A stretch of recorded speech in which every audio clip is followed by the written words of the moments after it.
আসসালামু আলাইকুম। সাম্প্রতিক সময়ে বিভিন্ন চাকরির পরীক্ষায় আসে ১৫ টি প্রশ্নের সমাধান।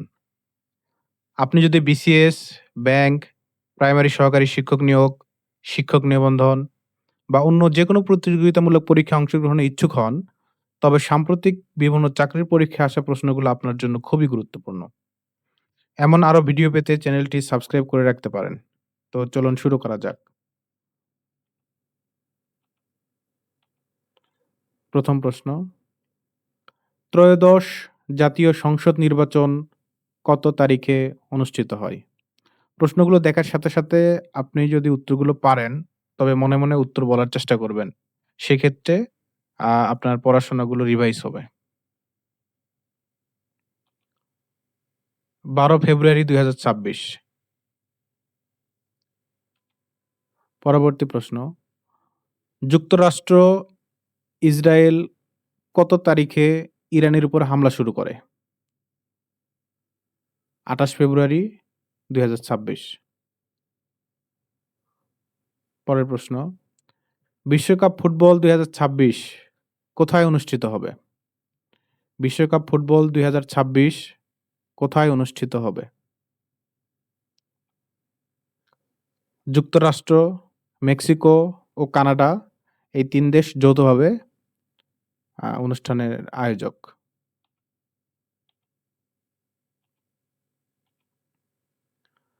একটি আয়তক্ষেত্রের ক্ষেত্রফল ৪৮ বর্গমিটার।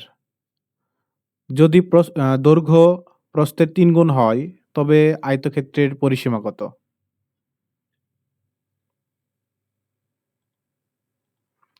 তাহলে একটি আয়তক্ষেত্রের ক্ষেত্রফল ৪৮ বর্গমিটার। যদি দৈর্ঘ্য প্রস্থের ৩ গুণ হয়, অর্থাৎ দৈর্ঘ্যটা হবে হলো প্রস্থের ৩ গুণ। সেক্ষেত্রে আয়তক্ষেত্রের পরিসীমা কত?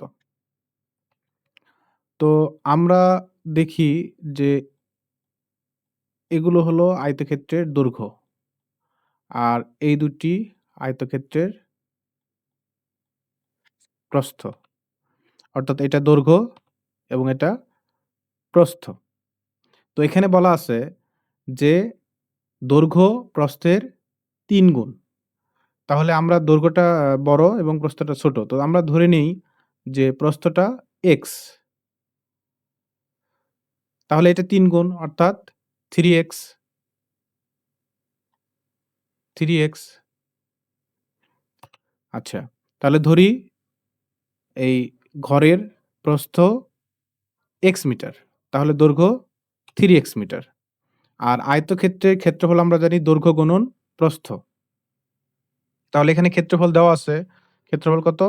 ৪৮ বর্গমিটার। তাহলে এখানে ৪৮ দৈর্ঘ্য ৩x আর প্রস্থ ১x। তাহলে দৈর্ঘ্য গুণন প্রস্থ সমান ৪৮। তাহলে আমরা x গুণ করলে x স্কয়ার লিখতে পারি। ৪৮ ৩ x স্কয়ার। এখানে ৩ এই সাইডে গেলে ভাগ হয়ে যাবে। তাহলে ৩ ষোলো ৪৮। তাহলে x স্কয়ার ১৬। আর স্কয়ার এই সাইডে গেলে রুট হয়ে যাবে।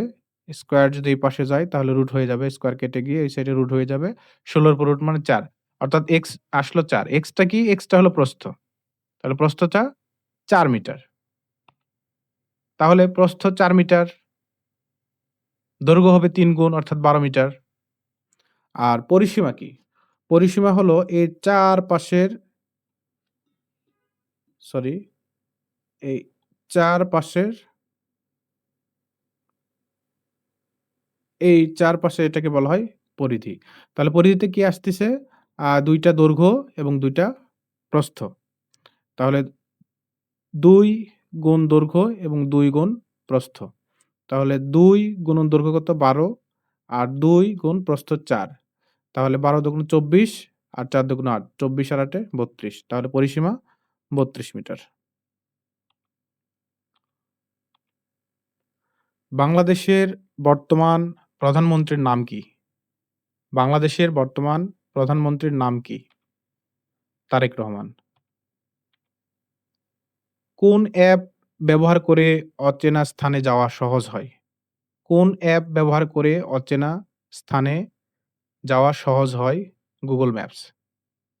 এই প্রশ্নগুলো কিন্তু বিভিন্ন চাকরির পরীক্ষায় এসেছেন খুবই রিসেন্টলি। মাদার গ্রন্থের লেখক কে? মাদার গ্রন্থের লেখক কে? ম্যাক্সিম গর্কি।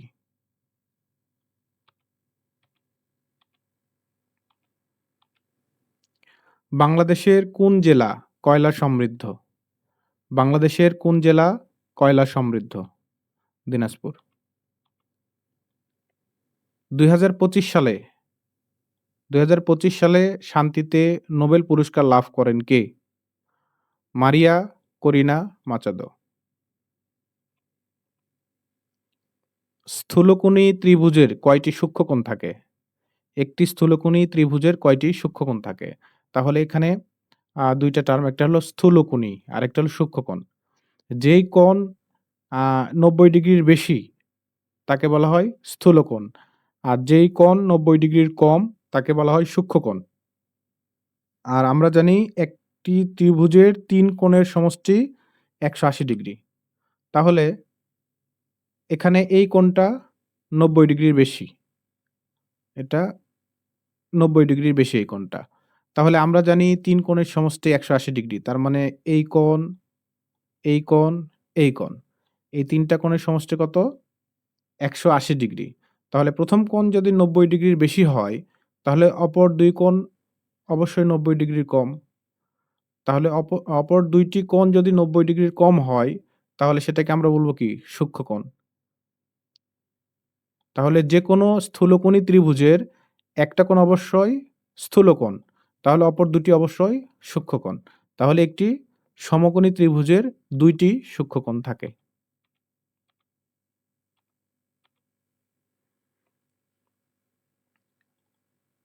%২০ ছাড়ে একটি কলমের দাম ৳১৪৪ হলে ২০% ছাড়ে একটি কলমের দাম ৳১৪৪ হলে এর প্রকৃত দাম কত ছিল?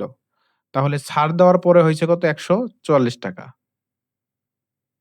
আর কত পার্সেন্ট ছাড় দিয়েছে? ২০%। তো সেক্ষেত্রে ছাড় দেওয়া হয়েছে অবশ্যই প্রকৃত দামের উপরে। প্রকৃত দামের উপরে ২০% ছাড়। তাহলে আমরা যদি ধরে নেই প্রকৃত দাম ৳১০০। কেন ধরলাম? কারণ এই ৳১০০ র উপরে যেহেতু ছাড় দিছে, এখানে আমরা X বা ১০, ২০ যা ইচ্ছা ধরতে পারতাম। কিন্তু যখন এটা আমরা ১০০ ধরবো তখন পার্সেন্টেজ করতে আমাদের সুবিধা হবে। কারণ ১০০% এ আ আ মানে ১০০ তে ২০% ছাড় দিছে। তাহলে প্রকৃত দাম ৳১০০। তাহলে ২০% ছাড়ে তার দাম হতো কত? ৳৮০। তো আমরা এখানে দেখলাম যে ২০% ছাড়ে দাম যদি ৳৮০ হয়, তাহলে প্রকৃত দাম ছিল কত? ৳১০০। ২০% ছাড়ে দাম ৳৮০ হলে প্রকৃত দাম ছিল ৳১০০। তাহলে ২০% ছাড়ে দাম ৳১ হলে প্রকৃত দাম ১০০ ভাগ ৮০, যেহেতু কমে যাবে প্রকৃত দাম সেহেতু ৮০ ভাগ হয়ে যাবে। ২০% ছাড়ে দাম ৳১৪৪ হলে প্রকৃত দাম তাহলে অবশ্যই বেশি হবে। এটার থেকে তো বেশি হবে। ৳১ থেকে তো বেশি হবে। তার মানে ৪০ টা ১৪০ টা গুণ হয়ে যাবে।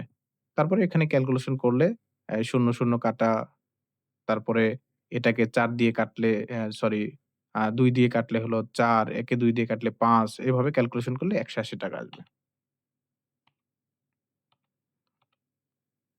বিদ্যাপতি কোন রাজসভার কবি ছিলেন? বিদ্যাপতি কোন রাজসভার কবি ছিলেন? মিথিলার রাজসভার কবি। ভাষার মূল উপাদান কি? ভাষার মূল উপাদান ধ্বনি। ভাষার মূল উপাদান ধ্বনি। বাংলা সাহিত্যের ১ম মহিলা ঔপন্যাসিক কে ছিলেন? বাংলা সাহিত্যের ১ম এবং মহিলা ঔপন্যাসিক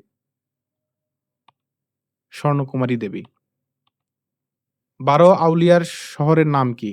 ১২ আউলিয়ার শহরের নাম কি? চট্টগ্রাম। ধন্যবাদ সবাইকে।